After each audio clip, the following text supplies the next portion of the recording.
ಮಾವು ಪ್ಲಸ್ ಗೋಡಂಬಿ ಹಾಂ ಸರ್. ಇದು 12ರಿಂದ 12 ಫೀಟ್. 12 ಫೀಟ್ ಅಂದ್ರೆ ಇದು ಮಾವಿನಿಂದ ಮಾವು 24 ಫೀಟ್, ಮಧ್ಯದಲ್ಲಿ ಗೋಡಂಬಿ. ಓಹೋ. ಸದ್ಯಕ್ಕೆ ಇದ್ರದ್ದು ಮೇಂಟೆನೆನ್ಸ್ ಅಂತೂ ಅಂತ ಎಷ್ಟು ಜಾಸ್ತಿ ಬಂದೇ ಇಲ್ಲ. ಇದ್ರದ್ದು ಮೇಂಟೆನೆನ್ಸ್ ಜೀರೋ ಮೇಂಟೆನೆನ್ಸ್ ಅನ್ಕೋಬಹುದು ನೀವು. ಜಸ್ಟ್ ಒಂದ್ 2 ಸಲ ಇದು ನೀಮ್ ಸ್ಪ್ರೇ ಮಾಡಿದ್ ಬಿಟ್ರೆ ಬೇರೆ ಏನು ಮಾಡಿಲ್ಲ ಇವಕ್ಕೆ. ಬೇವಿನ ಬಿಟ್ರೆ ಏನು ಮಾಡಿಲ್ಲ. ನಮಸ್ತೆ, ಅಗ್ರಿಬ್ಯಾಂಡ್ ಯೂಟ್ಯೂಬ್ ಚಾನಲ್ಗೆ ಸ್ವಾಗತ. ಇವತ್ತು ನಾನು ಯಲಬುರ್ಗಾ ತಾಲೂಕಿನ ನೆಲಗೋಲ್ ಗ್ರಾಮದಲ್ಲಿದ್ದೀನಿ. ಇವತ್ತು ಇಲ್ಲಿ ಅದ್ಭುತ ಯುವ ರೈತರು ಅಂತಲೇ ಹೇಳ್ಬೋದು. ಇವರು ಗೋಡಂಬಿ ಜೊತೆಗೆ ಮಾವನ್ನು ಇಂಟರ್ಕ್ರಾಪ್ ಆಗಿ ಮಾಡ್ಕೊಂಡ್ರೆ ಗೋಡಂಬಿನ ಯಾವ ಥರ ಅವರು ಸಾಲಿನ ಸಾಲ ಅಂತರ ಇಟ್ಕೊಂಡ್ರೆ ಮತ್ತು ಯಾವ ಥರ ಗಿಡಕ್ಕೆ ಅಂತರ ಇಟ್ಕೊಂಡ್ರೆ ಅಂತ ತಿಳ್ಕೊಳ್ಳೋದಕ್ಕೆ ಮುಂಚೆ ನಮ್ಮ ಚಾನಲ್ಗೆ ಯಾರು ಸಬ್ಸ್ಕ್ರೈಬ್ ಆಗಿ ಲೈಕ್ ಕೊಡೋದು, ಕಮೆಂಟ್ ಮಾಡೋದು, ಶೇರ್ ಮಾಡೋದು ಮರಿಬೇಡ್ರಿ. ಜೊತೆಗೆ ಅವರು ಯಾವ ಥರ ಇದನ್ನು ಲಾಭದಾಯಕ ಬೆಳೆ ಅಂದ್ಕೊಂಡ್ರೆ ಅವ್ರ ಜೊತೆ ಮಾತಾಡ್ಕೊಂತ ಹೋಗೋಣ. ನಮಸ್ತೆ ಸರ್, ನಿಮ್ಮ ನಮಸ್ಕಾರ ಸರ್. ನಮ್ಮ ಹೆಸರು ಶ್ರೀಹರ್ಷ ಲೋಗಲ್ ಅಂತ. ಹಾಂ ಸರ್. ಸರ್, ಇದು ಗೋಡಂಬಿ ಹಾಕಬೇಕಂತ ಯಾಕೆ ಅನ್ಸ? ಗೋಡಂಬಿ ಫಸ್ಟ್ ಪ್ರೇರಣೆ ಕೊಟ್ಟಿದ್ದು ನಮ್ಮ ಸ್ನೇಹಿತ ಬಸವನಗೌಡ ಪಾಟೀಲ್ ಅವರು. ಹಾಂ ಸರ್. ಪ್ಲಸ್ ನಮ್ಮ ಇವರು ಯಾರೋ ವಿಜ್ಞಾನಿಗಳು, ತೋಟಗಾರಿಕಾ ವಿಜ್ಞಾನಿಗಳು, ವಾಮನಮೂರ್ತಿ ಸರ್. ಸೊ ಹಿಂಗಾಗಿ ಅವರು ಇದು ಗೈಡ್ ಮಾಡಿದ್ರು ನಮಗೆ. ಸೊ ಅದ್ರ ಮೇಲೆ ನಾವು ತಂದು ಮಾವಿನ ಜೊತೆಗೆ ಗೋಡಂಬಿ ಮಿಕ್ಸ್ ಮಾಡಿ ಹಾಕಿದ್ವಿ. ಮಾವಿನ ಜೊತೆಗೆ ಸರ್ ಮಾವು ಮತ್ತು ಈಗ ಗೋಡಂಬಿ ಇದೆಲ್ಲ ಸರ್ ಯಾವ ಥರ ಸಾಲು ಇವನ್ನೆಲ್ಲ ಅಂತರ ಇಟ್ಕೊಂಡು? ಇದು ಮಾವು ಪ್ಲಸ್ ಗೋಡಂಬಿ. ಹಾಂ ಸರ್. ಇದು 12ರಿಂದ 12 ಫೀಟ್. 12 ಫೀಟ್ ಅಂದ್ರೆ ಇದು ಮಾವಿನಿಂದ ಮಾವು 24 ಫೀಟ್, ಮಧ್ಯದಲ್ಲಿ ಗೋಡಂಬಿ. ಓಹೋ. ಅಂದ್ರೆ ಸರ್ ಇದು ನೆಕ್ಸ್ಟ್ ಇದೇ ಥರ ಬಿಡ್ಬೇಕಂತ ಏನಾರು ಇದ್ರೆ ಕಟಾವು ಮಾಡ್ಬೇಕಂತ ಒಂದು ಪ್ಲಾನ್ ಸರ್. ಇದು ಕಟಾವ್ ಏನಿಲ್ಲ, ಇದು ಯಾವ ಥರ ಇದೆ ಅದೇ ಥರ ಮುಂದುವರ್ಸ್ಕೊಂಡು ಹೋಗೋದಂತ ಒಂದು ವಿಚಾರ ಅದ. ಹಾಂ ಸರ್. ಸೊ ಗೋಡಂಬಿ ಯಾವ ಥರ ಲಾಭ ಅನಿಸ್ಬೋದು? ಈಗ ಸದ್ಯಕ್ಕಂತೂ ಈಗ ಶುರು ಆಗಿದೆ ಇದು ಬರ್ಲಿಕ್ಕೆ. ಗೋಡಂಬಿ ಹೂವೆಲ್ಲ ನೀವು ಇಲ್ಲಿ ನೋಡ್ಬೋದು, ಹೂವು ಬಿಟ್ಟದ. ಇಲ್ಲಿ ಬಂದ್ರೆ ಕಾಯಿಗಳವ. ಹಾಂ ಸರ್. ಕಡೆ ಸೈಡು ಇಲ್ಲಿ ನೋಡ್ಬೋದು ನೀವು, ಕಾಯಿಗಳೆಲ್ಲ ಅವ. ಈಗ ಶುರು ಆಗ್ಯದ. ಸೊ ಲಾಭ ಅಂತಂದು ಈಗ ಬಂದಿನ ಗೊತ್ತಾಗ್ತದೆ. ಬಟ್ ಈಗ ಸದ್ಯಕ್ಕೆ ಇದ್ರದ್ದು ಮೇಂಟೆನೆನ್ಸ್ ಅಂತೂ ಅಂತ ಎಷ್ಟು ಜಾಸ್ತಿ ಬಂದೇ ಇಲ್ಲ. ಇದ್ರದ್ದು ಮೇಂಟೆನೆನ್ಸ್ ಜೀರೋ ಮೇಂಟೆನೆನ್ಸ್ ಅನ್ಕೋಬಹುದು ನೀವು. ಜಸ್ಟ್ ಒಂದ್ 2 ಸಲ ಇದು ನೀಮ್ ಸ್ಪ್ರೇ ಮಾಡಿದ್ ಬಿಟ್ರೆ ಬೇರೆ ಏನು ಮಾಡಿಲ್ಲ ಇವಕ್ಕೆ. ಬೇವಿನ ಬಿಟ್ರೆ ಏನು ಮಾಡಿಲ್ಲ. ಇದು ಹೆಂಗದ ಹಂಗೆ ಅಷ್ಟೇ. ತಂದು ಹಚ್ಚಿದ್ದು ಬೆಳೆದಿದ್ದೆವು ಗಿಡ. ಸರ್ ಸಸಿ ಹೆಂಗೆ ತಂದ್ರಿ? ಸಸಿ ನಮಗೆ ಇವ್ರು ಕೊಡ್ಸಿದ್ರು, ವಾಮನಮೂರ್ತಿ ಸರ್ ಕೊಡ್ಸಿದ್ರು. ಅವ್ರು ಕೊಡ್ಸಿದ್ದು ತಂದು ಹಚ್ಚಿದ್ದು. ಇದು ವೆಂಗೂರ್ಲಾ 4 ಇದು ಸಸಿ ತಳಿ ಹೆಸರು. ಅದನ್ನ ತಂದು ಹಚ್ಚಿದ್ದಿಲ್ಲ. ಸರ್ ಎಷ್ಟು ವರ್ಷಕ್ಕೆ ಇದು ಇಳುವರಿ ಸಿಗ್ಬೋದು? ಇದು ಆಕ್ಚುಲಿ ಹೇಳಿದ್ದು ಈ ವರ್ಷದಿಂದ ಶುರು ಆಗ್ತದೆ. ನಾ ಹಚ್ಚಿ 3 ವರ್ಷ ಆಯ್ತು. 3 ವರ್ಷ ಆಯ್ತು. ಈಗ 3 ಅಂದ್ರೆ 4ನೇ ವರ್ಷದಿಂದ ಇಳುವರಿ ಸ್ಟಾರ್ಟ್ ಆಗ್ತದೆ. ಸರ್ ಈಗ 3 ವರ್ಷ ಮಾವು ಮತ್ತು ಇವನ್ನ 2 ಇಂಟರ್ಕ್ರಾಪ್ ಮಾಡ್ಕೊಂಡ್ರೆ ಸರ್ ಇದರ ಮಧ್ಯೆ ಏನಾದರೂ ಬೆಳೆದಿದ್ದೀರಾ ಸರ್? ಮತ್ತು ಬೇರೆ ಬೆಳೆ ಏನೂ ಹಾಕಿದ್ದಿಲ್ಲ. ಮಧ್ಯದಲ್ಲಿ ಕಲ್ಲಂಗಡಿ ಹಾಕಿದ್ವಿ ಒಂದು ಸ್ವಲ್ಪ, ಒಂದು ಬೆಳೆ, ಇದು ಬೆಳೆ ಅಂತಂದು. ಅದು ಬಿಟ್ಟು ಬೇರೆ ಏನೂ ಮಾಡಿಲ್ಲ. ಮತ್ತು ಬೇರೆ ಏನು ಬೆಳೆದಿಲ್ಲ, ಏನು ಮಾಡೋಕ್ಕಿಲ್ಲ ಸರ್. ಸರ್ ಇದು ರೈತರಿಗೆ ಈ ಮಣ್ಣಿಗೆ ಸೂಕ್ತ ಆಗುತ್ತಂತ ಹೆಂಗೆ ಗೊತ್ತಾ ಸರ್? ನೋಡ್ರಿ, ಇಲ್ಲೇ ನಿಮ್ಮ ಕಣ್ಣೆದ್ರೆ ಅದ ಗೋಡಂಬಿ ಗಿಡಗಳು, ಮಾವಿನ ಗಿಡಗಳು.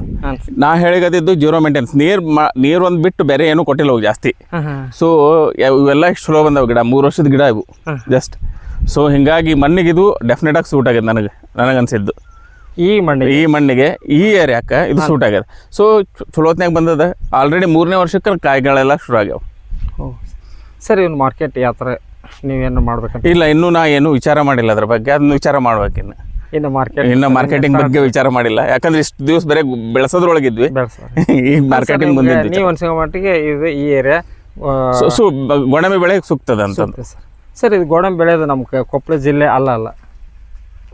ಈ ಕೊಪ್ಪಳ ಜಿಲ್ಲೆದಾಗ ಗೋಡಂಬಿ ಬೆಳೆಯೋದು ಅಲ್ಲ ಅಂತಂದು ಅನ್ಕೊಂಡಿದ್ವಿ ನಾವು ಮುಂಚೆ. ಆದ್ರೆ ಈಗ ನಾವು ಪ್ರೂವ್ ಮಾಡ್ಬೇಕಲ್ಲ, ಅದನ್ನೇ ರಾಂಗ್ ಮಾಡ್ಬೇಕು. ಇಲ್ಲೂ ಬೆಳಿಬೋದು ನಾವು ಗೋಡಂಬಿನ ಅಂತಂದು ಹೇಳ್ಬೇಕು ಜನಕ್ಕೆ. ಅದಕ್ಕಂತಂದು ಬೆಳೆದಿದ್ದ ಇಲ್ಲಿ ಬೆಳೀತಂತ ಗೊತ್ತಾಯ್ತು. ಬೇರೆ ರೈತರು ಬೆಳಿಬೋದು ಇನ್ನು ಮುಂದೆ. ಅಂದ್ರೆ ಇದ್ರ ಮೇಲೆ ಇನ್ಕಮ್ ಯಾವ ಥರ ಬರ್ತಾ ನೋಡ್ಕೊಂಡು ಇಲ್ಲಿ ಇದು ಕರೆಕ್ಟ್ ಬೆಳಿಬೋದು ಅಷ್ಟೇ. ಸರ್ ನೀವು ಇಂಜಿನಿಯರ್ ಸರ್, ಈ ಕೃಷಿ ಹೆಂಗೆ ಅನ್ಸ? ಇದು ಪ್ರೇರಣೆ ನಮ್ಮ ಶ್ರೀನಿವಾಸ್ ಸರ್. ಬರ್ರಿ ಸರ್ ಇಲ್ಲಿ. ಪ್ರೇರಣೆ ನಿಮ್ದು. ಇವರು ತೋಟಕ್ಕೆ ಕರ್ಕೊಂಡು ಹೋದ್ರು ತಮ್ದು. ನಾ ಏನೂ ಮಾಡೋ ವಿಚಾರ ಇದ್ದಿದ್ದಿಲ್ಲ. ತಮ್ಮ ತೋಟಕ್ಕೆ ಕರ್ಕೊಂಡೋಗಿ ತೋರಿಸಿದ್ರು ಮಾವಿಂದು ಇದೆಲ್ಲ ಹೆಂಗೆ ಮಾಡೇವಿ ಅಂತಂದು. ಓಕೆ. ಸೊ ಇವ್ರ ಪ್ರೇರಣೆ ತಗೊಂಡು ನಮ್ಮ ವಾಮನಮೂರ್ತಿ ಸರ್ದು ಗೈಡೆನ್ಸು ಪ್ಲಸ್ ನಮ್ಮ ಬಸವನಗೌಡ ಪಾಟೀಲ್ ಅವ್ರದ್ದು ಇವ್ರದೆಲ್ಲ ನಮ್ಮ ಸಹಕಾರ ಕೊಟ್ಟು ಇದನ್ನ ಈಗ ಸದ್ಯಕ್ಕೆ ಇದನ್ನ ಶುರು ಮಾಡೇವಿ. ಸೊ ಇಂಟ್ರೆಸ್ಟ್ ಬರ್ಲಿಕ್ಕೆ ಶುರು ಆಯಿತು. ಸರ್ ನಿಮ್ಮ ಯುವ ರೈತಕ್ರೆ ಸರ್ ಅದಂತರ ಹಳೆ ಬೇರು ಹೊಸ ಚಿಗುರು ಅದು ಹಾಂ ಆ ಥರ ಅನ್ರಿ ಆ ಥರ ಅನ್ಬೋದು. ಸರ್ ಅಂದ್ರೆ ಇವ್ರ ಸಪೋರ್ಟ್ ನಿಮಗೆ ನಮಗೆ ಹೌದು ಪ್ರೇರಣೆ ಪ್ರೇರಣೆ ಕೊಡ್ತೀವಿ ಸರ್. ಮತ್ತು ಸರ್ ನೀವು ಯಾವ ಥರ ಅವ್ರಿಗೆ ಗೈಡ್ ಮಾಡಿದ್ರಿ ಸರ್? ಗೈಡ್ ಅಂದ್ರೆ ಮಾಡಿರಿ, ಯಾವುದು ಶ್ರಮ ಇತ್ತಂತಂದ್ರೆ ಸಾರ್ಥಕ ಇರ್ತದೆ. ಯಾವಾಗಲೂ ನಾವು ಕಷ್ಟಪಡೋದು ಯಾವುದು ನಮ್ಮ ಮನೆಗೆ ಬರೋದಿಲ್ಲ. ನಾವಾಗಿ ಕಷ್ಟಪಟ್ಟರೆ ನಾ ಹೇಳ್ದಲ್ಲ, ಭೂಮಿ ತಾಯಿ ಯಾವತ್ತೂ ಕೈ ಬಿಡೋಂಗಿಲ್ಲ.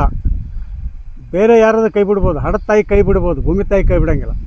ಹಡದ ತಂದು ವಯಸ್ಸು ಮುಗಿದ ಮೇಲೆ ತಾನು ಏನು ಮಾಡ್ಬೇಕು ತಂದು ಮಾಡಿ ಹೋಗ್ಬಿಡ್ತಾಳೆ ಆಕೆ.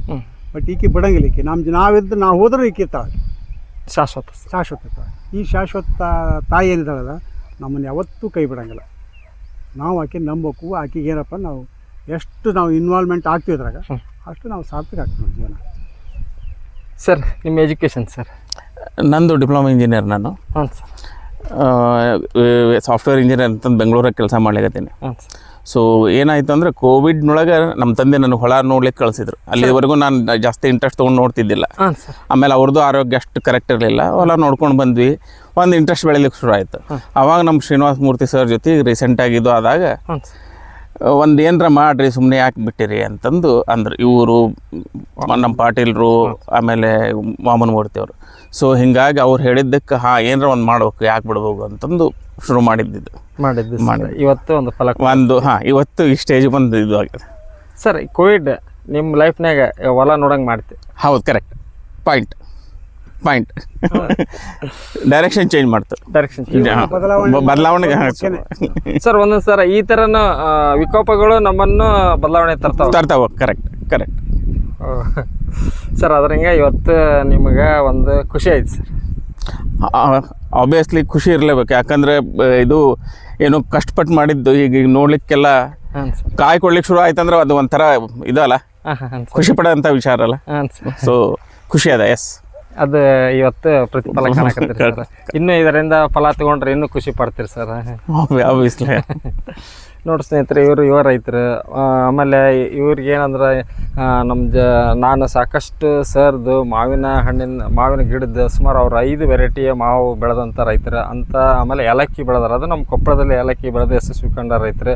ಲಿಂಬೆ ಬೆಳೆದಾರೆ. ಅಂಥ ರೈತರ ಇನ್ಸ್ಪೈರ್ ನನಗೆ ಪ್ರಮುಖ. ಅದು ಕೋವಿಡ್ನಂಥ ಸಮಸ್ಯೆದಾಗ ನಾನೇನು ಮಾಡಿದೆ, ವಾಪಸ್ ನನ್ನ ಊರಿಗೆ ಬಂದಾಗ ನನ್ನ ಹೊಲ್ದಾಗ ಏನೋ ಮಾಡ್ಬೇಕಂತ ಅನಿಸ್ತು. ಇವತ್ತು ಈ ಥರ ಜೀರೋ ಮೇಂಟೆನೆನ್ಸ್ನ ನನ್ನ ಕಣ್ಣಿಗೆ ಕಾಣ್ತಾವೆ. ನೀವು ನೋಡಿರಿ ಇವತ್ತು ನೆಕ್ಸ್ಟ್ ಈ ವರ್ಷದಿಂದ ನಮಗೆ ಫಲ ಸಿಗುತ್ತಾ ಅಂತ ಹೇಳ್ತಾರೆ. ಇವರ ಈ ಮಾಹಿತಿ ನಿಮ್ಗೆ ಇಷ್ಟ ಆದ್ರೆ ಲೈಕ್ ಕೊಡಿ, ಕಮೆಂಟ್ ಮಾಡಿ, ಶೇರ್ ಮಾಡಿ. ಧನ್ಯವಾದ ಸರ್. ನಮಸ್ಕಾರ.